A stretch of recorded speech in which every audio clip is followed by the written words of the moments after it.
As you are leveling yourself up on the reality shifting journey, what you'll find is that you'll start to see through the patterns of people much more clearly. And you'll see reflections of your past self and the remnants of the reality, fragmented, compartmentalized, that you are slipping away from. And depending on who you have surrounded yourself with, this can cause problems for you that not everybody speaks about, but I find to be rather consistent.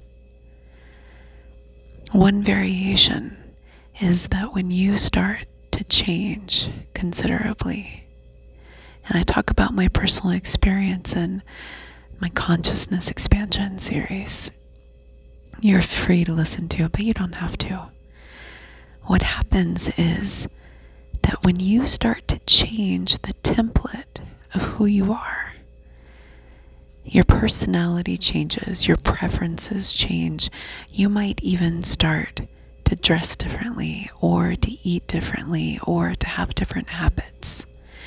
And if you happen to have people around you that are fragmented or insecure or fragile, or perhaps codependent, although that's a pretty heavy term. We don't have to be with codependent people to see these patterns. What ends up happening is that as you start to change, this triggers a deep wound in people like that, who are used to an enmeshed experience of identity. What does this mean? This means that when you pair bond with somebody, when you have familial connections with people, sometimes when the identity is very fragile, they will look outside for a confirmation of who they are. And this is very pronounced in narcissism, but you see it even without narcissism. It's an entire spectrum. And so what happens is that you have conversations like this. Where do you want to eat? I don't know. What do you feel like? I don't know. What are you craving? Pizza? No, I don't. What about hamburgers? I don't know. What about Mexican? Yeah, Mexican. And so this navigation of a relationship paradigm is very normal, right? But where it dips into the codependent or the unhealthy patterns is if one person actually didn't like Mexican food, but was hiding it, hiding their real self. It's so small, right? Or one person really actually was craving burgers, but they acquiesced in favor of pleasing the other person, merging their wants and desires into the other person. Another example is like this. I'm turning vegan. Oh, okay. You know, I've been thinking about becoming vegan too. Oh, good, we can do it together. Yeah, we can even like cook and swap off. And then I found this book, this cookbook too, and oh, perfect. And then they start on this journey together. And the one person that was like, hey, I've been thinking about going vegan too, actually, their body hates it. Their body rejects the vegan diet. They need meat. But do they say anything? No.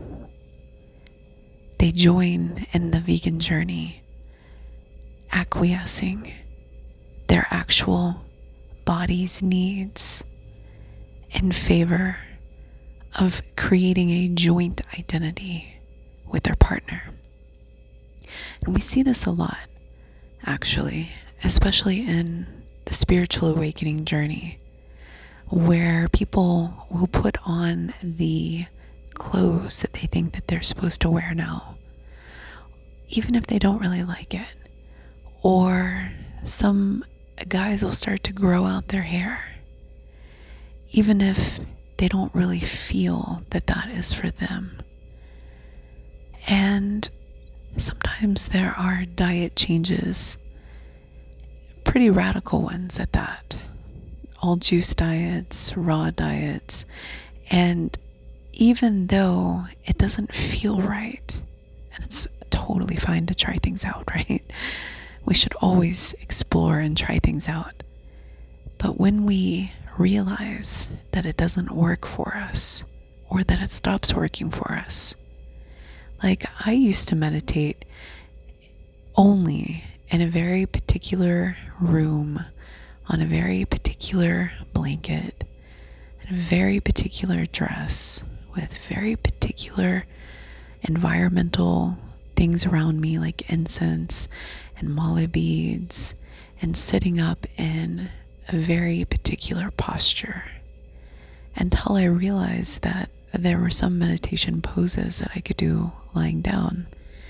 And then until I realized that actually I didn't need all of the ornaments like on a Christmas tree. I didn't need all of it to meditate. And in fact, I could meditate anywhere. And I can meditate in public.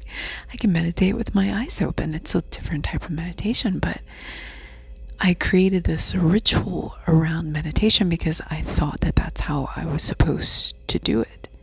And so this created a barrier for me.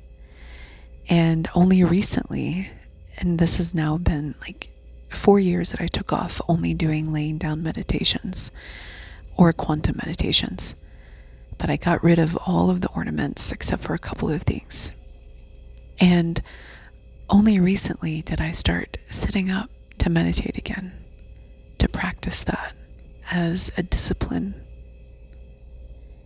And it is precisely because my relationship to the idea of meditation has expanded. And I know that I can be myself now in any form. I don't have to put on a costume. I don't have to put on the decorations, the jewelry. I can just show up in any form, any position, and it still works. And these patterns of behavior that we do, these patterns of rigidity, are very subtle, because subliminally it is like, well, if this is the path that I'm going, and you look around at the other people that are there, and you say, well, I want to be like them, so I need to turn myself into them. Is that a conscious process? Sometimes yes, sometimes no. Oftentimes it is subconscious. And it takes us further away from who we actually are. Or we stay enmeshed, merging our identity, our choices with other people, sometimes living in silent suffering, or not so silent in some cases. Now, these are the hardest relationships to walk away from, because what happens is that when you start to become disagreeable, that's what it appears to be, right? You've changed. You used to always love to do this. What happened? You see, when you start to become authentic, when you start to speak your truth, you start to liberate yourself from enmeshed relationships like that, which means that there's an increase of strife and conflict in your interpersonal life, because the person that you have enmeshed yourself with sees their security through the reflection of you and your agreeableness, your willingness to hold the bag, to do the things that you don't want to do. That's for somebody in particular. And their self-esteem, their sense of home is distinctly tied to how you behave in agreement with their wants and desires. And even when you are suffering inside,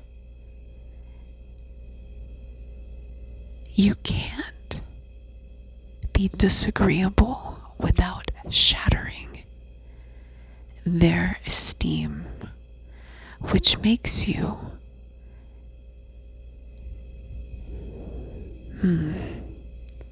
in some cases, it puts you in a very, very tough predicament, particularly if your esteem and sense of self is tied to how you think you're supposed to be based on how society has told you to be. And so it's almost this reciprocal loop, keeping you bound in suffering, which really is your own doing, until you become conscious and start to break away from these patterns.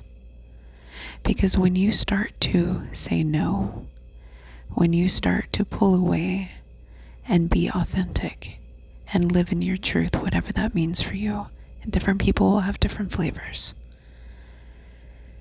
you create a disruption in the enmeshment web around you, which means that those people that you were in the web with will sometimes claw you back and wrap you up in that silky cocoon, or will get very angry and fiercely so and try to dominate or control you, or sometimes enact revenge on you.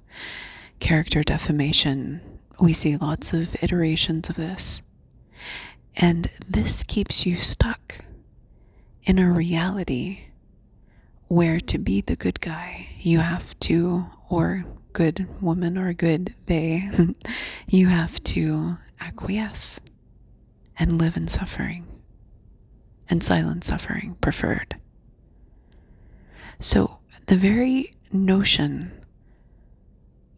of being real is quite threatening to those around you who are not real or are not fully authentic, because this is a nesting doll arrangement. Because the life that people build when they have this pattern active is really one of how they think they're supposed to be, which is why it's a fragile mirror. And it's an illusion to be the perfect wife, to be the perfect husband, to be the perfect partner, the perfect spouse, the perfect son, the perfect daughter, the perfect other, the perfect. I need to do this and mold myself in this way and behave in this particular fashion and never get angry and never speak up and live in this sleepy complacency of general hollow dissatisfaction for the rest of my realities, for the rest of eternity. You see, now when we understand why shadow work is so important when it pertains to reality shifting, we start to get a bigger picture that if you are bound in this cocoon of an existence where you don't speak up, you don't speak your mind, you don't rebel against those that are trying to convince you to be vegan when you don't want to be vegan and you have no interest in it. But it is so important, don't you know? Don't you care about saving the animals?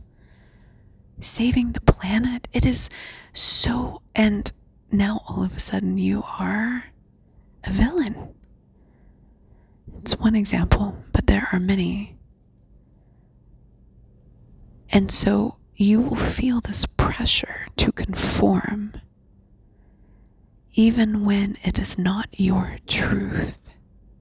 And it is your courage and determination to stand up in the face of that, to shift your reality. And at first, the mirror breaks, right?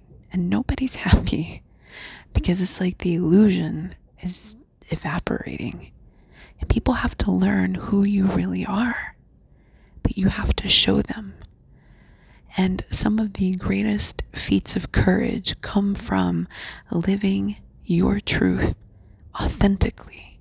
And as a result, what happens is that you then get to shift to the reality of your dreams, which is not in silent suffering or whatever version it is for you, because there are many examples of how this can manifest. And so, by understanding the relationships and the webs that you have, that you are encased in, like little spiders come by and wrapped you up nice and tight.